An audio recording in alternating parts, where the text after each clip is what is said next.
जय जय रघुवीर समर्थ. श्रीमत दासबोध. दशक 11वा. भीम दशक.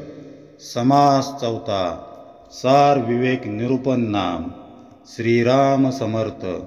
ब्रह्म म्हणजे निराकार, गगनासारिका विचार, विकार नाही निर्विकार, तेची ब्रह्म.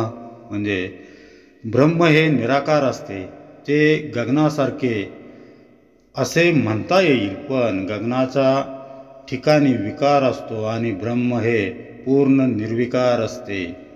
ब्रह्म म्हणजे निश्चळ, अंतरात्मा तो चंचळ, द्रष्टा साक्षी केवळ, भुलिजे तया. म्हणजे ब्रह्म हे निश्चळ असते, तर अंतरात्मा हा चंचळ असतो, त्याला द्रष्टा किंवा केवळ साक्षी असे म्हणतात.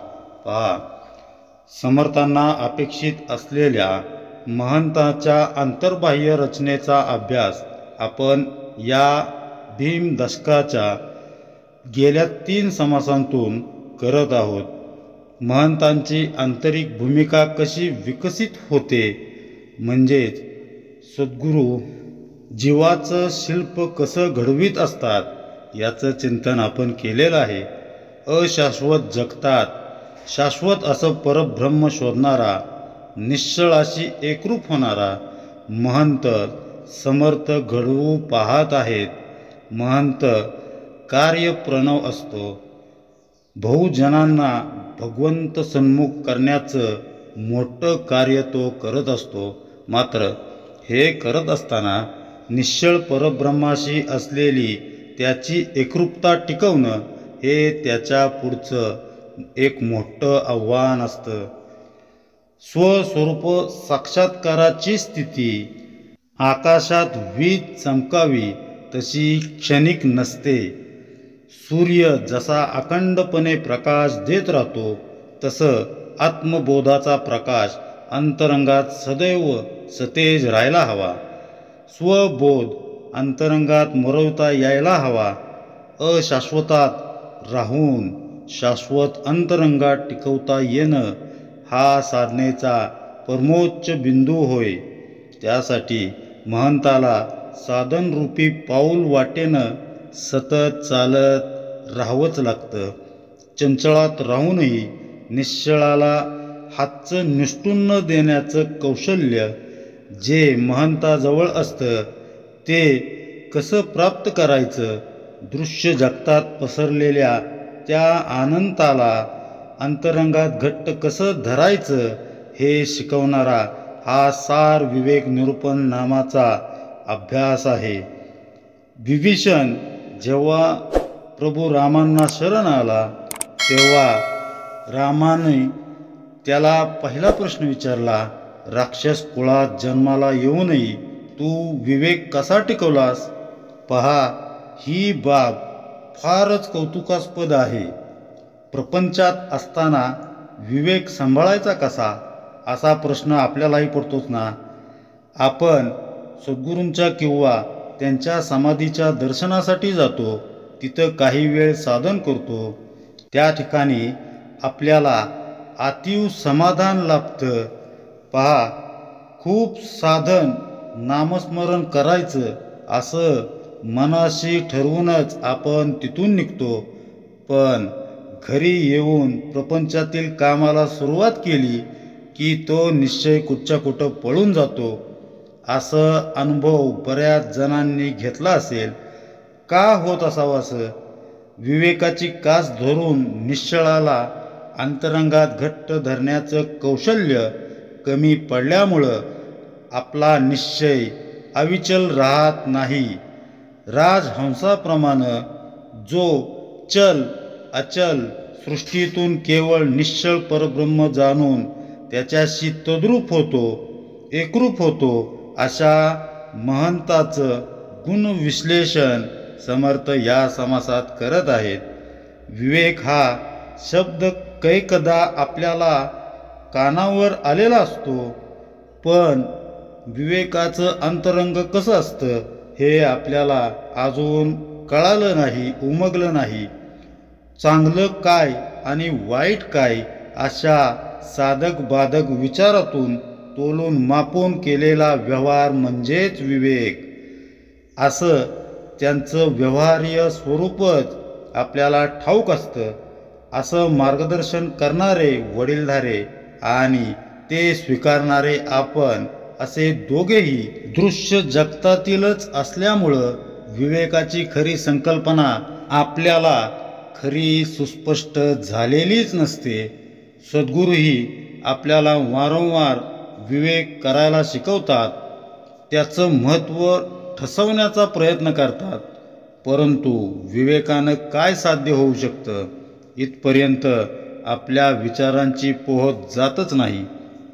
त्यामुळं आपल्या जीवनात विवेक असला तरी तो शक्यतो वरवरचा असतो. विवेकाला नीट समजून उमजवून घ्यायचं असेल तर सद्गुरूंनी दिलेल्या साधनेचं, नामस्मरणाचं इंधन सतत पुरवणं अत्यावश्यक ठरतं. आणि आपण नेमकं इथंच कमी पडतो आणि आपल्या जीवनातील विवेक क्षीण क्षीण होऊन जातो. विवेकच पांगुळला तर परम वस्तूपर्यंत जाण्यात आपणही हतबल होतो. ओंजळ कितीही घट्ट धरली तरी त्यातील पाणी थेंब थेंब करत गळून जातं.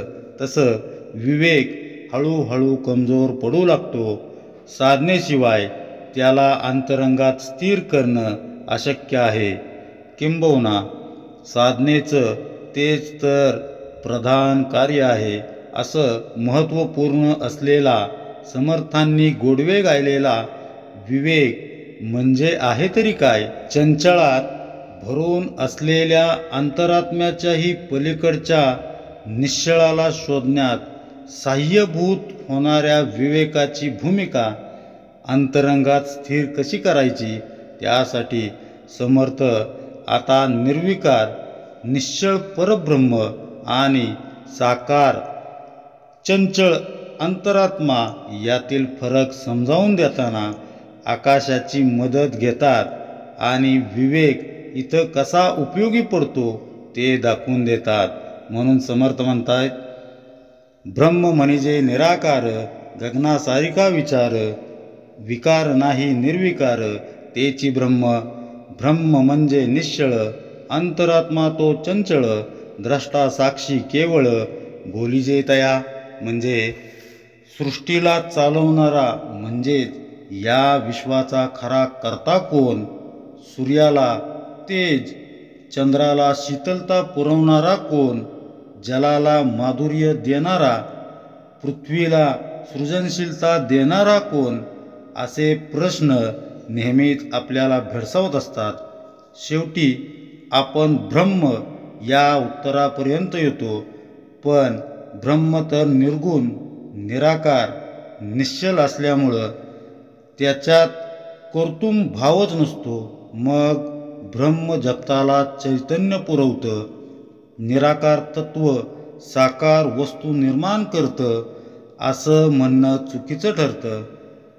अव्यक्त ब्रह्माचा देहबुद्धीच्या पातळीवरून विचार करू गेल्यास ते गगनासारखं भव्य सुंदर असावं असं वाटतं.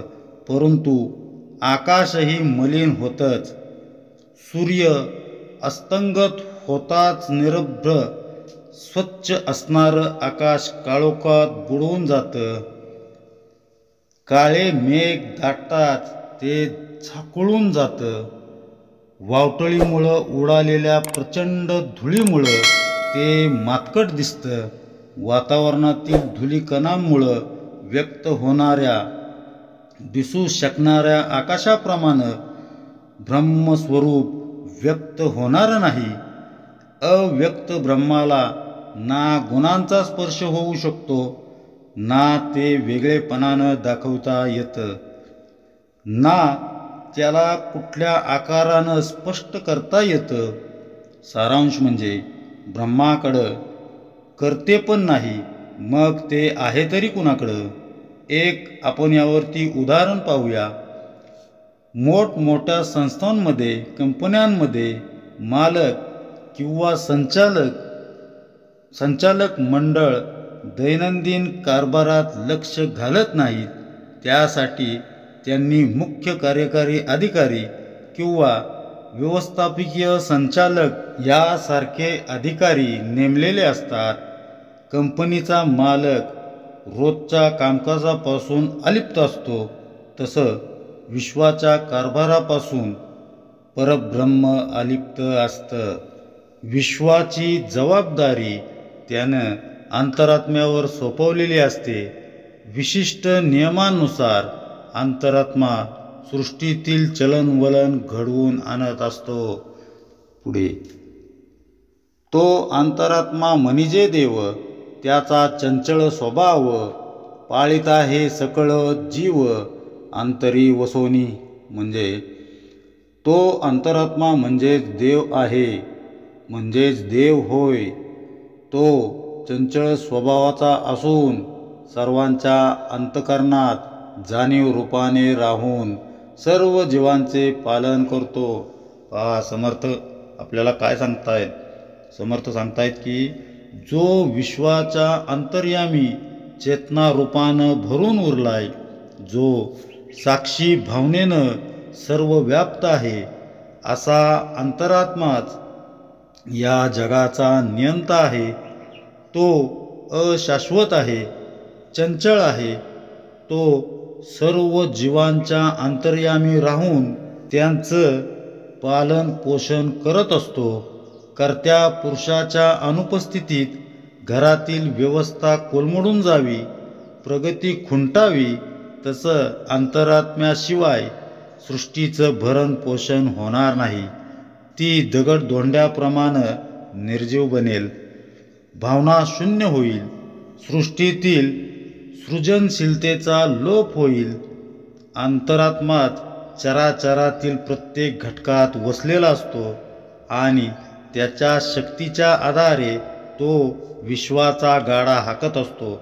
परंतु विवेकानं सूक्ष्म विचार केल्यावर हा अंतरात्मा म्हणजे परब्रह्म नव्हे, अशा निष्कर्षापर्यंत समर्थ आपल्याला घेऊन येतात.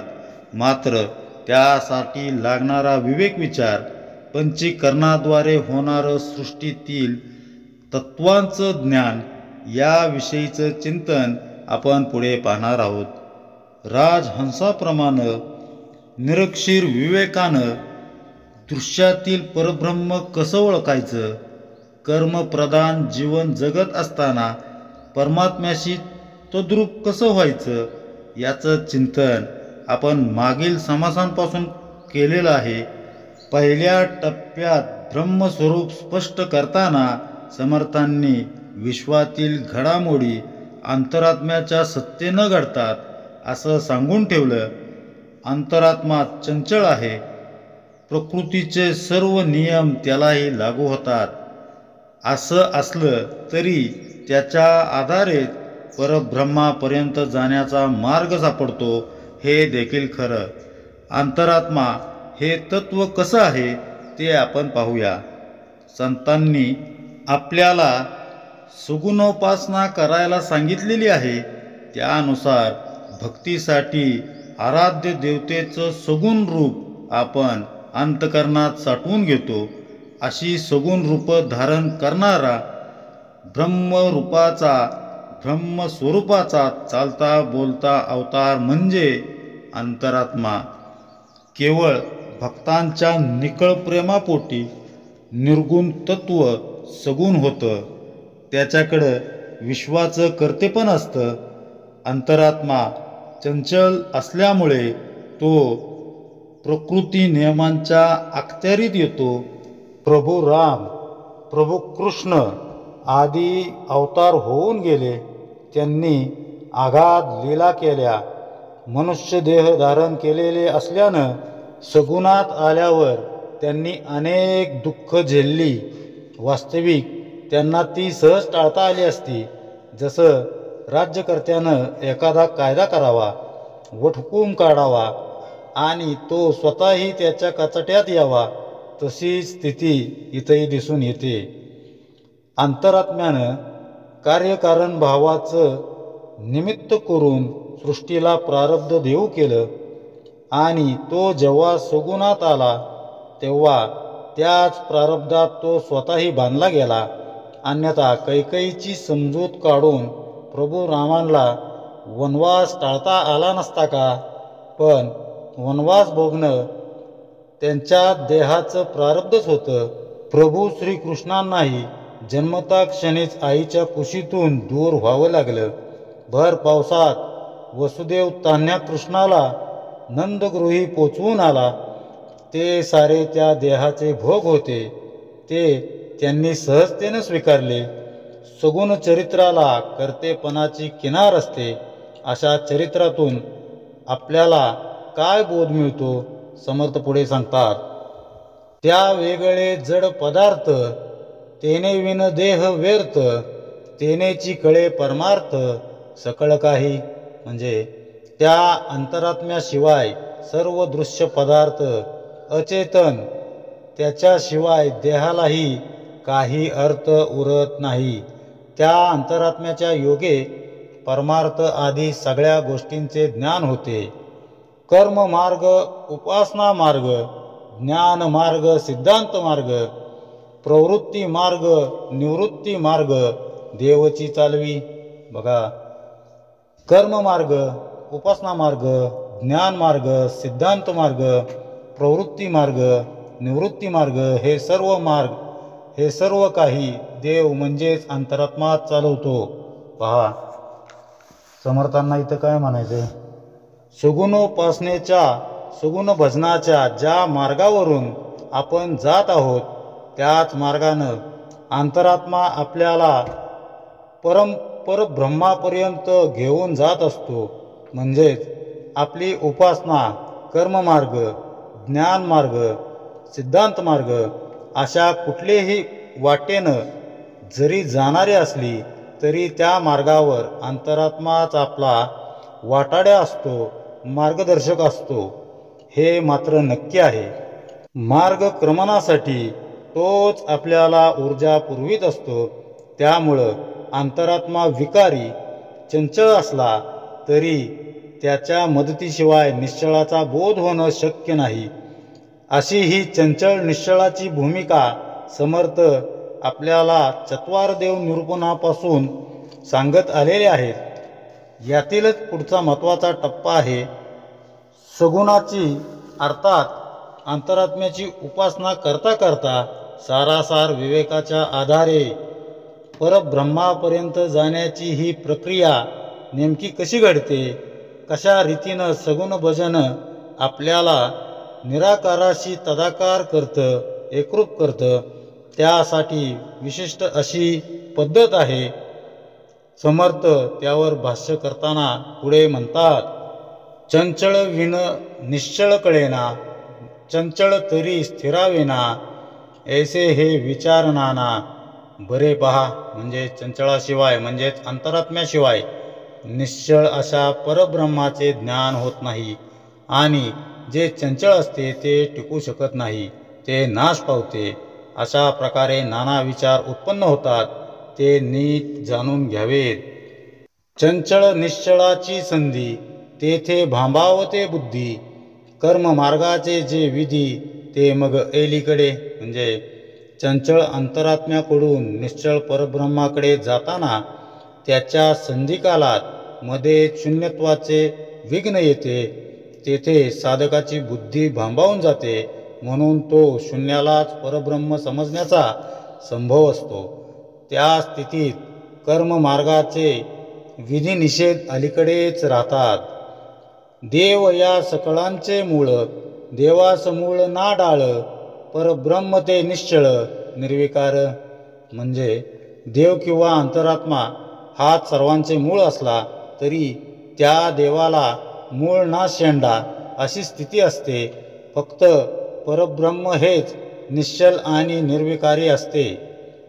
निर्विकारी आणि विकारी एक म्हणेल तो भिकारी, विचाराची होते वारी देखत देखता. म्हणजे निर्विकारी परब्रह्म आणि विकारी अंतरात्मा एकच आहे, ते एकच असतात असे जो कोणी म्हणेल तो विवेकाच्या दृष्टीने भिकारी जाणावा.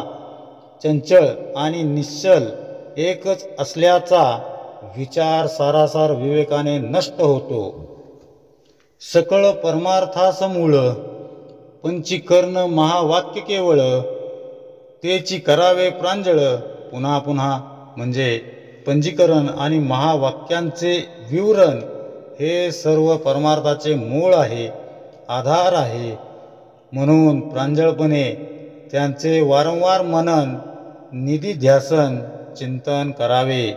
पहा समर्थ किती सुंदर सांगतात इथं की सृष्टी ज्या पंचमहाभूतांपासून बनलेली आहे त्या तत्वाचं तसंच अहम ब्रह्मास्मी अशा महावाक्यांचं सतत मनन, चिंतन, निधिध्यासन करावं.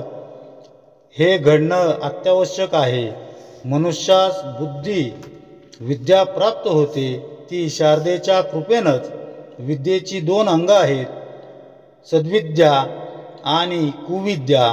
कुविद्या देहाधिष्ठित असून ती आपल्याला प्रपंचाच्या खाईत लोटत असते, तर सद्विद्या आपल्याला भगवंतासन्मुख होण्यास प्रेरित करत असते. सरस्वती देवीच्या तस्बिरीमध्ये राजहंस तिच्या चरणाशी असल्याचं दाखवलं जातं. त्या मागचा अर्थ असा की शारदा मातेच्या कृपेनं त्या राजहंसाप्रमाणे आपणही सद्विद्या आणि कुविद्या यांच्या मिश्रणातून फक्त सद्विद्येचा मार्ग निवडावा. तोच पंचीकरणाची संकल्पना समजवण्यास उपयुक्त ठरतो आणि आत्मबोधाच्या दिशेनं आपला प्रवास गतिशील होऊ लागतो. पंचीकरणातील ही तत्व कोणती आहेत? त्यांच्या योगे अंतरात्मा आपल्याला ब्रह्मस्वरूपापर्यंत कसा घेऊन जातो? समर्थ सांगतात, पहिला देह स्थूळ काया, 8वा देह मूळ माया, अष्टदेह निर्शलिया. विकार कायचा म्हणजे पिंडांचा पहिला देह म्हणजे आपले स्थूल शरीर होय आणि ब्रह्मांडाचा 4था देह म्हणजे मूळ माया होय. हे पिंडांचे 4 आणि ब्रह्मांडाचे 4 मिळून 8 देहांचे विवेकाने निरसन केल्यावर विकार शिल्लक उरतोच कुठे? पहा समर्थ किती सुंदर समजून सांगतायत की या ओवीमध्ये समर्थ चंचलातून निश्चलापर्यंत जाण्याची प्रक्रिया आपल्याला समजवित आहेत. यात मी कोण आहे हे सर्वप्रथम समजून घेतलं पाहिजे. मी स्थूल, सूक्ष्म, कारण, महाकारण या 4 देहाचा बनलेला आहे असं शास्त्र सांगत, या 4 देहांचं चिंतन, त्यांवरील सूक्ष्म अभ्यास जसजसा सखोल होऊ लागतो तसं आपण एक टप्पा पुढं जाऊ लागतो. त्याच वेळी आपल्यासाठी ब्रह्मांडातही एक क्रांती घडत असते. विराट, हिरण्यगर्भ, अव्याकृत, मूळ माया हे ब्रह्मांडाचे देह व आपल्या पिंडांचे 4 देह असं द्वंद्व निर्माण होऊ लागतं. तेव्हा अंतरात्मा पंचीकरणाचं सूत्र देतो. मी म्हणजे देह अशा संकुचित भूमिकेशी आपण एकरूप झालेलो असतो. या भूमिकेतूनच परब्रह्म जाणण्याची आपली इच्छा असते. परंतु स्थूळाच्या पातळीवरून निश्चळाचं आकलन कदापिही शक्य होत नाही. ब्रह्माला रंग, रूप, गुण, आकार काहीही नाही. ते केवळ आहे असंच म्हणावं लागतं. निश्चळाला ब्रह्म असं संबोधणं ही देखील एक उपाधीच आहे. समजा एखाद्याच्या डोक्यावर भरपूर बोजा आहे आणि त्याला एका चिंचोळ्या दरवाजातून आत जायचं आहे, तर तो काय करेल? प्रथम तो बोजा काढून ठेवेल आणि मग आत येईल. तसं तुम्हा प्रत्येकाला व्यापून असलेल्या निश्चळावर 4 देहांचा बोजा आहे. विवेकानं तो बाजूला ठेवून मी नेमका आहे तरी कोण याचा अंतर्मुख होऊन विचार केला असता त्यातील फक्त शाश्वत आत घेता येतं, निश्चळाचं सेवन करता येतं. आपल्या स्थूल देहापुरता विचार करायचा झाल्यास आईच्या उदरी झालेल्या गर्भधारणेपासून ते मृत्यूच्या वेळेपर्यंतच्या देहाच्या निरनिराळ्या अवस्था आपण स्वतः बघतच असतो. म्हणजेच चंचळाचा आपल्याला जवळून अनुभव असतो. देहाला अमरत्व नाही, तो पडला की त्याची राख होणार हे आपण सर्वजण जाणतो. तरी देखील मी म्हणजेच देह या भूमिकेशी आपण इतके तद्रूप होतो की माझा जन्म, माझं सुखदुःख, माझा मृत्यू हे सर्व शरीर भावानंच आपण जाणतो. या स्थूलापासून आपले विचार उन्नत होतच नाहीत. स्थूलाशी बद्ध असल्यानं आपल्याला ब्रह्मांडाच्या केवळ विराट देहाचंच आकलन होतं. डोंगरदऱ्या, वृक्ष, प्राणीमात्र, नदी, सागर, आकाश अशा अनंत वस्तू म्हणजे ब्रह्मांड असंच आपण समजतो. मात्र अष्टदेहांच्या मूळ मायेच्याही पलीकडं असणाऱ्या परम वस्तूला जाणण्यासाठी प्रथम ही स्थूलावस्था विवेकाच्या मदतीनं बाजूला सारता आली पाहिजे. देहावरील अर्थात चंचळावरील ममत्व झुगारून दिलं पाहिजे. देहासक्तीच्या चिज्जड ग्रंथी कायमस्वरूपी तुटण्यासाठीच अंतरात्म्याची उपासना आवश्यक असते. सगुण भजन नामस्मरणानंच स्थूल देह विरू लागतात आणि पंचीकरणाची संकल्पना सुस्पष्ट होऊ लागते. या दृष्टीनं पुढील 2 टप्प्यांचं चिंतन महत्त्वपूर्ण ठरून विवेकाची भूमिका आपल्या अंतरंगात कायमची कोरली जाण्यास मदत होईल. जगात राहून निश्चळ परब्रह्माशी एकरूप होण्यासाठी विवेकाची अत्यंत गरज असते. हा विवेक शारदा मातेचा कृपा प्रसाद होय. सद्विद्येच्या आधारे गुरुबोधाच्या चिंतन मननाद्वारे विवेक दृढ होतो. त्याच्या मदतीनं 8ही देहांचं निरसन होऊन आपण ब्रह्मस्वरूपाशी तद्रूप होत असतो. मी म्हणजे देह या कल्पनेनं आपण जगात वावरतो. पंचमहाभूतांनी बनलेला हा देह शेवटी पंचतत्वातच विलीन होणार असल्यामुळं या स्थूल देहाच्या पलीकडं आपण कुणीतरी आहोत याचा तळमळीनं शोध घेणं आवश्यक आहे. देहासक्ती अंतरात्म्याच्या उपासनेनंच दूर होऊ शकते. जसजसं देहावरील ममत्व कमी होऊ लागतं तसा तसा विवेक विचार प्रगल्भ होऊ लागतो. मी देह नाही तर मग कोण आहे याचा सखोल विचार सुरू होतो. माझ्या देहावर माझी मालकी नाही. किती श्वास बाकी राहिले आहेत हे जाणणं तर लांबच, पुढचा श्वास मी घेऊ शकतोय की नाही हे देखील मला ठाऊक नाही.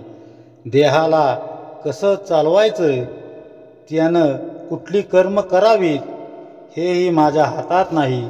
या साऱ्या गोष्टींवर एका मोठ्या शक्तीचं नियंत्रण आहे. देह म्हणजे गाडीच्या इंजिनासारखा आहे. मोटारीला स्वतःचं असं कर्तृत्व नसतंच. ड्रायव्हर चालवील तसं ती चालत असते. त्यामुळं तिला अहंकार अशा गोष्टींचा स्पर्शच नसतो. स्वतःविषयी ममत्व येण्याची शक्यता नसते. तसं आपल्या देहाला चालवणारा चालक वेगळाच कुणीतरी आहे. अर्थातच मी म्हणजे देह नव्हे ही भूमिका जसजशी स्थिरावेल तसतसं आपल्या दृष्टीमध्ये पालट होऊ लागतो. जसं देहाला चालवणारा कोणीतरी वेगळा आहे तसं विराट ब्रह्मांडाचा चालकही वेगळाच आहे. मात्र गंमत अशी आहे की जो देहाला चालवितो तोच ब्रह्मांडालाही चालवित असतो. विवेकानं या दोहोंतील द्वैत्वाचा ऱ्हास करता येतो. वृक्षवल्ली आम्हा सोयरे वनचरे या तुकोबारायांच्या उक्तीप्रमाणे सृष्टीतील दृश्य गोष्टी वस्तू रूपानं न दिसता त्यातील अंतरात्म्याशी आपली सोयरीक जुळू लागते. मात्र या टप्प्यावरच मोठा गोंधळ उडण्याची शक्यता असते. त्यामुळंच समर्थ आपल्याला सावध करताना पुढे सांगतात, या कारणे विकारी साचा ऐसी बाजीगरी, एक समजे एक खरी मानित आहे. म्हणजे म्हणून सर्व दृश्य सृष्टी ही सतत बदलणारी असून ती गारुडी विद्येसारखी आभासमय असूनही खऱ्यासारखी वाटते. विवेकी लोक ती अशाश्वत मिथ्या हे जाणवतात, तर विवेकहीन लोक तिला खरी मानतात. पुढे उत्पत्ती स्थिती संहार या वेगळा निर्विकार कळायासाठी सारासार विचार केला. उत्पत्ती स्थिती आणि संहार यांच्याही पलीकडे असलेले निर्विकार परब्रह्म जाणून घेण्यासाठी सारासार विचार केला पाहिजे.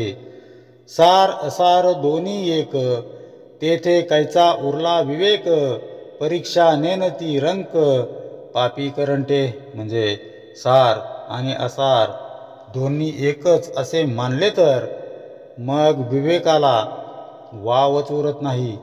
जे सार कोणते आणि असार कोणते याची परीक्षा निवड करणे जाणत नाहीत, ते विवेकहीन लोक पापी, रंक आणि भाग्यहीनच जाणावेत. पहा समर्थ काय सांगतायत की दृश्य जगतातला चालवणारा अंतरात्मा आहे, तोच सर्वांच्या अंतर्यामी वसलेला आहे. म्हणून दृश्य जगतच परमात्मस्वरूप मानणं, चंचळालाच ब्रह्मस्वरूप समजणं सर्वथा चुकीचं आहे. सार आणि असार एकच मानणारे पापी करंटे जगाला सत्य मानतात. असा घोटाळा करणाऱ्या मंडळींकडं विवेक असतोच कुठं? संत आसार गोष्टीत कधी अडकत नाहीत. ते आसारात असले तरी त्यांची नाळ सदा निश्चळाची जोडलेली असते. त्यांच्याप्रमाणेच विवेक सारासार विचार जेव्हा आपल्या जीवनाचा अविभाज्य घटक बनतो, तेव्हा आपल्यासाठी ब्रह्मांड त्याचा विराट देह सोडतं. चिंतन, मनन, निधिध्यासन या मार्गानं आपण मन, बुद्धी, चित्त या प्रांतात अंतर्मुख होऊन प्रवेश करतो आणि मग विचारचक्र वेगानं फिरू लागतं. जिथून विचार उत्पन्न होतात ते मन, बुद्धी म्हणजे मी आहे का? चित्त, अंतकरण म्हणजे मी आहे का? सहज बोलताना आपण म्हणून जातो, माझं मन, माझं चित्त, माझं अंतकरण. इथंच मुळी द्वैत आहे.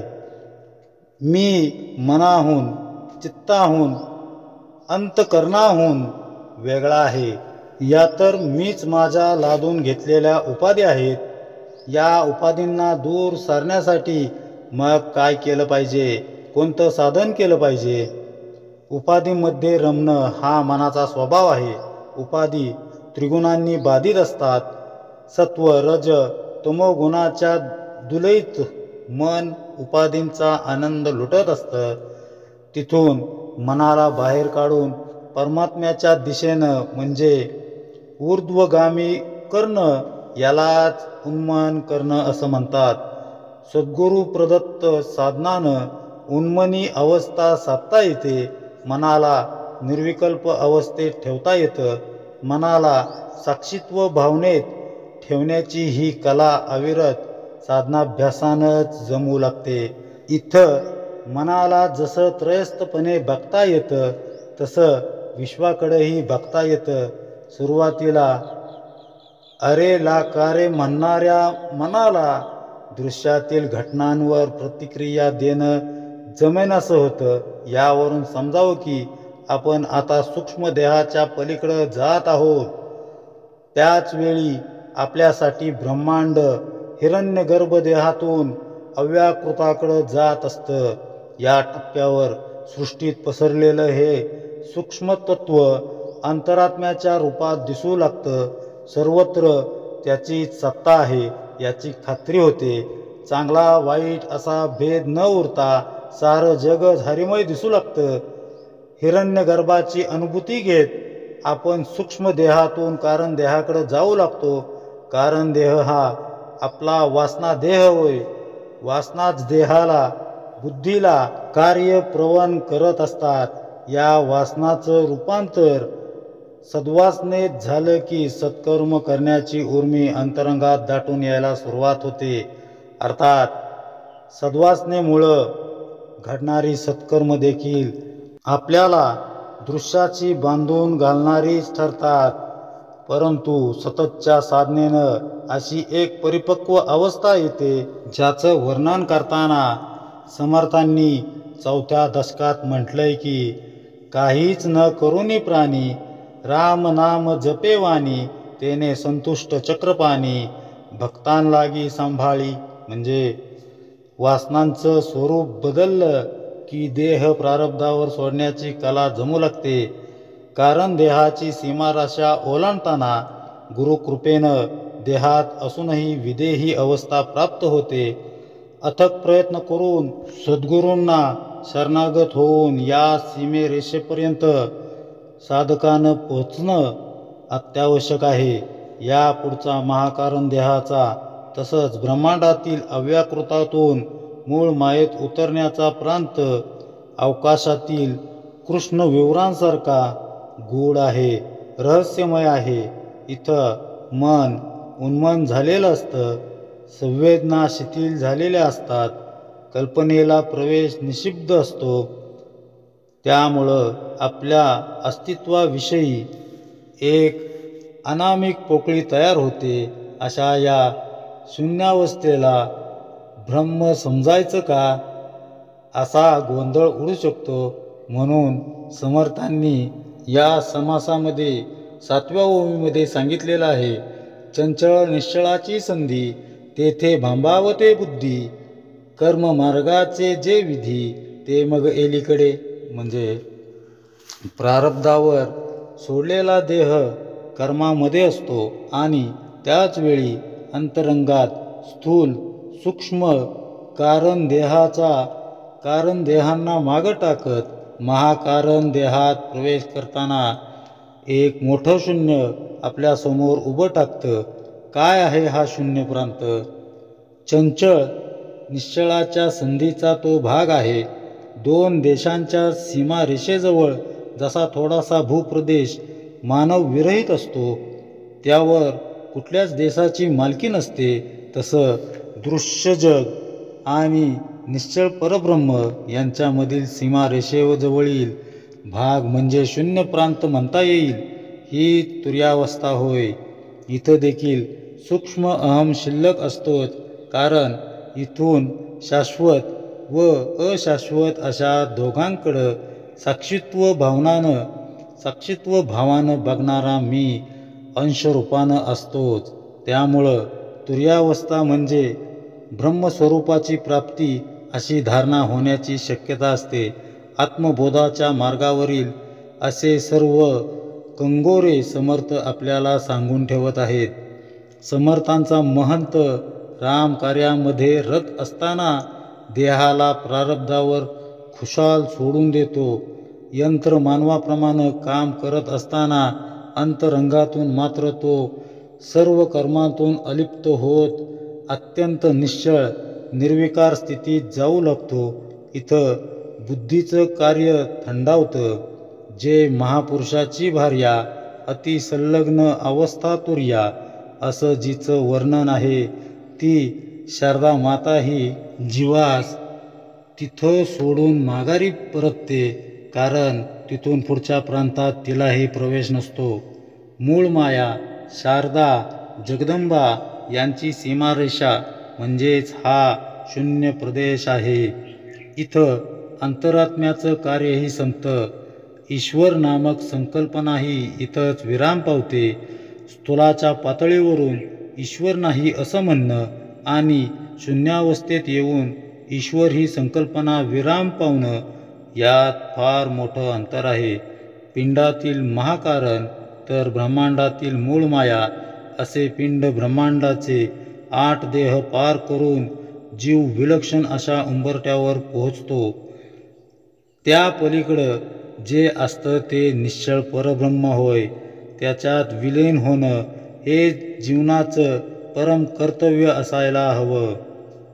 अत्यंत सूक्ष्म, गुह्य व क्वचितच आढळणाऱ्या विवेकाचं शास्त्र आपण समजून घेत आहोत. विवेकासाठी राजहंसांसारखी वृत्ती असणं अनिवार्य आहे, अन्यथा आपण दृश्यातच हरवून जाऊ आणि परब्रह्मापर्यंत जाण्याचा कुठलाही मार्ग आपल्याला सापडणार नाही.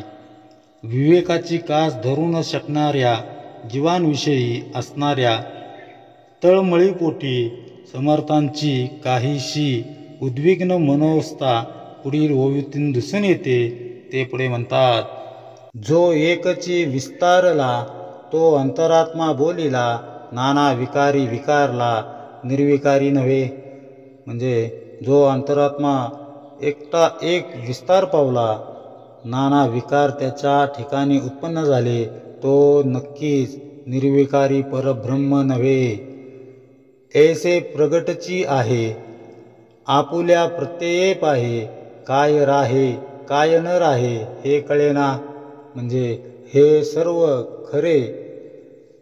सर्व खरे तर स्पष्टच आहे, आपल्या अनुभवासही येत असते. तरी सुद्धा काय शाश्वत आणि काय अशाश्वत हे कळत नाही. जे अखंड होत जाते, जे सर्वदा संवारते, रोकडे प्रचितीस येते जनामध्ये.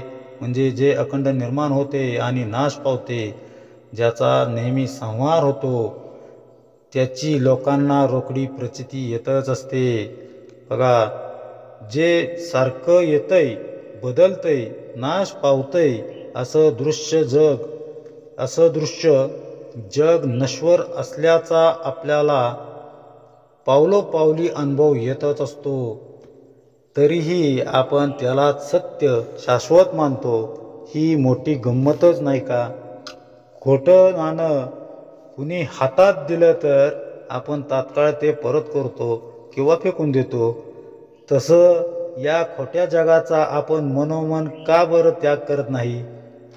विश्व खोटं असून सत्य वाटतं, आणि जे सत्य आहे, शाश्वत आहे, ते निश्चळ परब्रह्म मात्र आपल्याला असत्य वाटतं. काय ही मानवाची मनाची विचित्र अवस्था आहे बघा ना. त्याला कारणीभूत आहे आपल्या जीवनातील अविवेकीपणा. विवेक नसल्यानंच आपल्या जीवनाची दिशा चुकते आणि अंती काय दशा होते हे सगळ्यांनाच ठाऊक आहे. हे म्हणजे एखाद्यानं स्वप्नातच राजा होण्याचं ठरवण्यासारखं आणि त्यासाठी वाटेल ते मार्ग अवलंबण्यासारखंच आहे. अंतरंगातील सिंहासनावर बसलेल्या मीवर हल्लाबोल करून त्याला कधी हुसकावून लावण्याचा आपण प्रयत्न करतच नाही. हीच तर मनुष्य जन्माची खरी शोकांतिका म्हणायला हवी. यावर टिप्पणी करताना समर्थ पुढे म्हणतात, एक रडे एक चरफडी, एकांची धरी नरडी, एकमेका झोंबती बराडी, दुकळले जैसे. म्हणजे कुणी एखादा रडत असतो तर दुसरा कुणी एखादा चरफडत असतो. कुणी दुसऱ्याचे नरडे धरतो तर कुणी आषाढभूत दुष्काळातून आल्यासारखे एकमेकांशी झोपू लागतात. नाही न्याय नाही नीती, ऐसे हे लोक वर्तती, आणि अवघेच सार म्हणती विवेकहीन. म्हणजे समाजात लोक न्यायनीती सोडून वागत असतात, आणि तरीही विवेकहीन माणसे ह्या सर्व गोष्टी सार आहेत असे म्हणतात. पहा, दृश्य नश्वर आहे हे माहीत असूनही त्याच्या प्राप्तीसाठी मनुष्य हीन पातळीवर येतो. एकमेकांच्या नरडीचा घोट घेण्यापर्यंत त्याची मजल जाते. आजची स्थिती तर फारच भीषण आहे. विवेक शून्य मनुष्य अंतरात्म्याचं बोट सोडतो आणि परब्रह्मापर्यंत जाण्याचा मार्ग गमावून बसतो. इतकंच नव्हे तर विवेकाअभावी जीवनात त्याची अधोगती होऊ लागते. नीती न्यायाला तर त्यानं कधीच तिलांजली दिलेली असते. अशा विवेकहीन मंडळी चुकीच्या वागण्याचं समर्थन करत राहतात. ही आणखीनच वैषम्याची बाब आहे. नोकरी धंद्यात सदैव सावध असणारे, जास्त कसं कमवता येईल याचा ध्यास घेणारे आपण जीवनाच्या बाबतीत मात्र तसा विचार का करत नाही? परमार्थात आपण नेहमी तोट्याचेच सौदे का बरं करत राहतो? आपल्या अशा दरिद्री विचारसरणीवर नेमकं बोट ठेवताना समर्थ पुढे लिहितात, धोंडे सांडून सोने घ्यावे, माती सांडून अन्न खावे, आणि अवघेची सार म्हणावे बाष्कळपणे. म्हणजे सामान्य माणूसही धोंडे टाकून सोने घेतो, माती न खाता अन्न खातो, म्हणजे त्यालाही सार असार कळते, आणि तरी बाष्कळपणाने सर्वच सार आहे असे म्हणणे म्हणजे मूर्खपणाच होय. बघा, मनुष्य दगडधोंड्यातून सोनं काढतो, माती दूर करून त्यातील अन्न मिळवतो. व्यवहारातील हा सारासार विचार तो परमार्थात मात्र आणू इच्छित नाही. स्वार्थापोटी सगळ्या दृश्यालाच सार समजून परमात्म्याला असार समजणं हे तो विवेकहीन असल्याचंच द्योतक आहे. अविवेकामुळंच त्याला भगवंताप्रत जाण्याचा मार्ग गवसत नाही, सापडत नाही. आत्तापर्यंत आपल्या आयुष्यातील बराचसा भाग खर्ची पडला आहे, मात्र आपण कशासाठी जगत आहोत, जन्माचं प्रयोजन काय, आपल्या अस्तित्वाचं कारण काय हेच कित्येकांना ठाऊक नसतं. सद्गुरू आपल्याला जीवनध्येय सुस्पष्ट करून सांगतात. जन्माला येऊन आपल्याला काय साधायचंय, साधना कशासाठी करायची आहे, दृश्यातील चंबूगबाळ गोळा करणं हेच साधन मार्गाचं प्रयोजन आहे काय, मी नेमका कोण आहे, अशा प्रश्नांची समाधानकारक उत्तरं केवळ सद्गुरूच आपल्याला देऊ शकतात. त्यामुळंच समर्थ माऊली सांगते, म्हणून हा विचार करावा, सत्य मार्ग तोची धरावा, लाभ जाणून घ्यावा विवेकाचा. म्हणून सारासार विचार करून सत्य मार्गाचाच अवलंब करावा आणि विवेकाने आपला लाभ करून घ्यावा. पहा, समर्थांना काय सांगायचं आहे, किती सुंदर ओवी सांगितलेली आहे. व्यवहारात आपण बराच विचार करतो, सुखसोयी उपलब्ध व्हाव्यात म्हणून बुद्धीपणाला लावतो आणि आपल्याला हव्या तशा गोष्टी करून घेतो. मग तसा सत्विचार, शारदा मातेच्या कृपेनं लाभलेली बुद्धी यांच्या आधारे सत्य मार्गाचा स्वीकार करून विवेकानं खरा लाभ पदरात पाडून घ्यावा असं आपल्याला का वाटत नाही? निर्जन रस्त्याप्रमाणे सत्य मार्गावर वर्दळ अशी नसतेच, तिथं आपला कुणी सोबतीही नसतो. त्यामुळं या एकांत मार्गावर असताना आपण भ्रमित होण्याचा संभव अधिक असतो. निवडलेला हा मार्ग बरोबर आहे की नाही, मी कोण हा जो शोध चाललेला आहे तो जीवनात खरंच महत्त्वाचा आहे का, अशा शंकांचं निरसन करायला तिथं कुणी नसल्यामुळं आपण नकळतपणे समाजात परततो, माघारी येतो व सत्याची चाचपणी करायला पुन्हा सुरुवात करतो. इतर मंडळी मात्र आपल्याला प्रवृत्तीवादाचे ढोस पाजण्यास सुरुवात करते. तुझा मार्ग चुकीचा आहे, तो एकांताचा आहे, कुणीच त्या वाटेनं जाणारं नसताना तू का फुकटचे प्रयत्न करतोयस, असं इतर लोक आपल्याला समजावू लागतात. त्यानंतरची अवस्था अशी असते. पुढे समर्थ सांगतात, सार गार एकची सरी, तेथे परीक्षेस कैची उरी, या कारणे चतुरी परीक्षा करावी.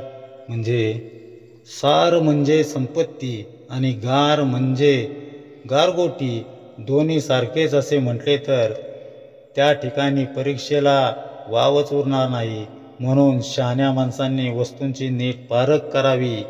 पहा, सार म्हणजे मौल्यवान चीज वस्तू आणि गार म्हणजे दगडधोंडे यांची किंमत आपण सारखीच मानली तर तिथं परीक्षा करण्याची गरजच नसते, जरुरीच नसते.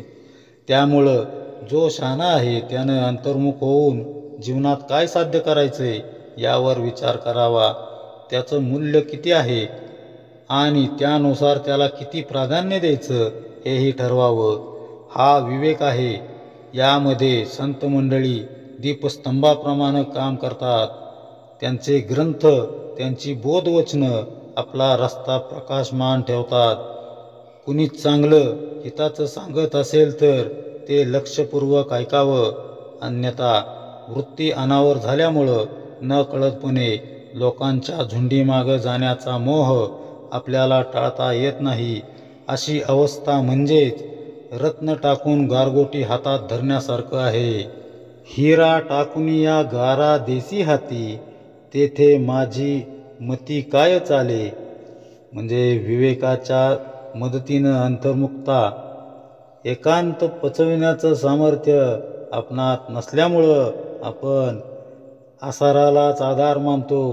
अज्ञानी व्यक्तींकडून जीवनरत्नांची पारख करू पाहतो. त्याचा परिणाम व्हायचा तो होणारच. समर्थ पुढे म्हणतात, जेथे परीक्षेचा अभाव तेथे दे गाव घे घाव, सगट सारी का स्वभाव लौद्धपणाचा. म्हणजे ज्या ठिकाणी परीक्षाच केली जात नाही तेथे 2 दिले काय आणि 2 घेतले काय काहीच फरक पडत नाही. सरसकट सर्व मूर्खपणाचाच बाजार आहे, सर्व मूर्खांचीच लक्षणे आहेत. घेव ये तेची घ्यावे, घेव न ये ते सांडावे, उंच नीच ओळखावे त्या नाव ज्ञान. म्हणजे समर्थ या ठिकाणी सांगताय की घेण्यासारखे असेल तेच घ्यावे आणि जे घेण्यासारखे नसेल त्याचा तुरंत त्याग करावा. चांगले काय वाईट काय हे ओळखावे, यालाच ज्ञान म्हणतात, यालाच हुशार बुद्धी म्हणतात, यालाच अभ्यास म्हणतात. संसार सांतेस आले, एक लाभे अमर झाले, एक ते करंटे ठकले, मुदल गेले. म्हणजे संसाररूपी बाजारपेठेत आले. म्हणजे संसाररूपी बाजारपेठेत आले असताना काही लोक लाभ करून घेऊन देव होतात, पण काही भाग्यहीन नरदेहरूपी मूळ मुद्दलही घालवून बसतात.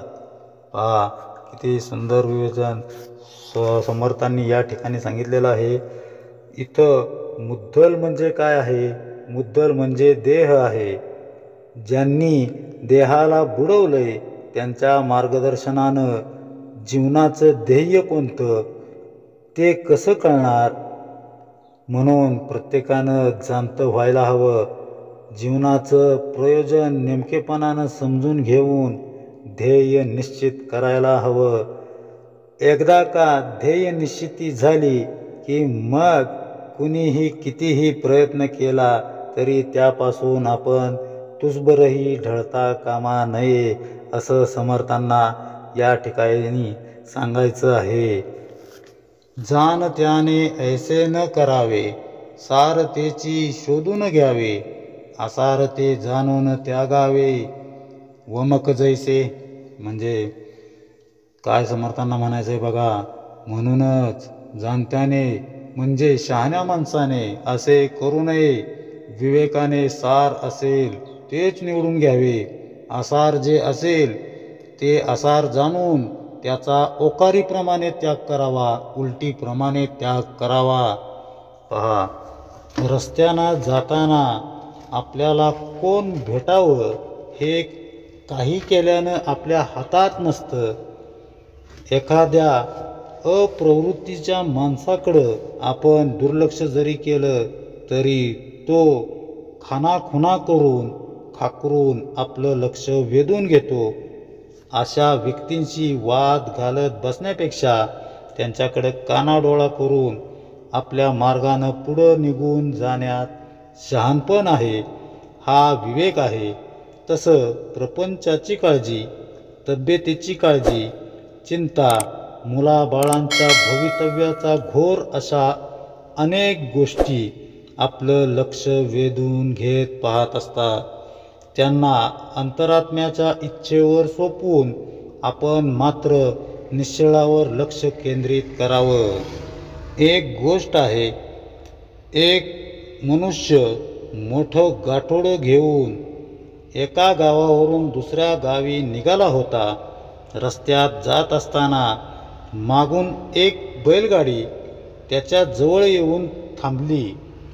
गाडीवानानं त्या मनुष्याला गाडीत बसायला सांगितलं. तो मनुष्य बैलगाडीत बसला. थोड्या वेळानं गाडीवान काही संभाषण करू लागला. काही संभाषण करावं म्हणून त्याच्याकडे वळाला. मात्र त्याला असं दिसलं की त्या मनुष्यानं गाठोडं अजूनही डोक्यावरच धरलं आहे. म्हणजे तो मनुष्य गाडीत बसून सुद्धा त्यानं गाठोड्याचं ओझं आपल्या डोक्यावरतीच ठेवलेलं होतं. आपण गाडीत बसलोय म्हटल्यावर डोक्यावरील ओझं उतरवून ते गाडीत बाजूला ठेवू शकतो, इतका विवेकही त्या मनुष्यापाशी नव्हता. आपली साधनेतील अवस्था त्या माणसासारखीच आहे, हे आवर्जून ध्यानात ठेवलं पाहिजे. आपण सगुण भजन, पूजा अर्चा, नामस्मरण अगदी यथासांग करतो, पण त्याचबरोबर काळजी, भयाची गाठोडी शिरी वाहतच असतो. म्हणजे आपण डोक्यावर या सर्व गोष्टींचं ओझं वाहतच असतो. देह प्रारब्धावर सोडलाय म्हटल्यावर आपल्या चिंता व्हायला तो समर्थ आहे, हे उमजून आपण स्वस्थ असलं पाहिजे. समजा एखादी गोष्ट मनाजोगी किंवा मनाविरुद्ध घडली, तरी घडलेली घटना शाश्वत आहे का? तेच माझ्या जीवनाचं ध्येय आहे का? विचाराअंती लक्षात येतं की अंतरात्माच मुळात चंचल, अशाश्वत आहे. तर मग त्यानं केलेली गोष्ट शाश्वत असेलच कशी? म्हणून समर्थ सांगतात की दृश्यातील असार गोष्टी प्रारब्धावर सोडायला शिकणं हे विवेकाचं प्रधान अंग आहे. विवेक अंगी बाणवला तर काय होतं ते सांगताना समर्थ पुढे म्हणतात, ते वमक करी प्राशन, तरी ते श्वानाचे लक्षण, तेथे शुचिस्मंत ब्राह्मण काय करी. म्हणजे कुत्र्याचा स्वभावच असा असतो की तो वमनच प्राशन करतो. पवित्र ब्राह्मणाने असे करावे काय? पुढे, जेही जैसे संचित केले, तयास तैसेची घडिले, जे अभ्यासी पडून जडले, ते तो सुटेना.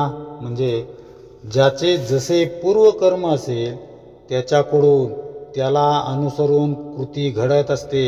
ज्यांचा अनेक जन्मांत अभ्यास घडलेला असतो, ती लक्षणे सुटत नाहीत, हे ध्यानात ठेवावे. एक दिव्याने भिक्षती, एक विष्ठा चावडीती, आपल्या वडिलांचा घेती स्वाभिमान.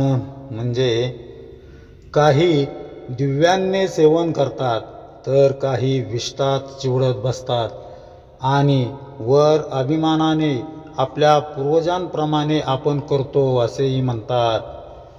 असो विवेके विन बोलणे तितुकासीने, कोणी एके श्रवण मनन केलेची करावे.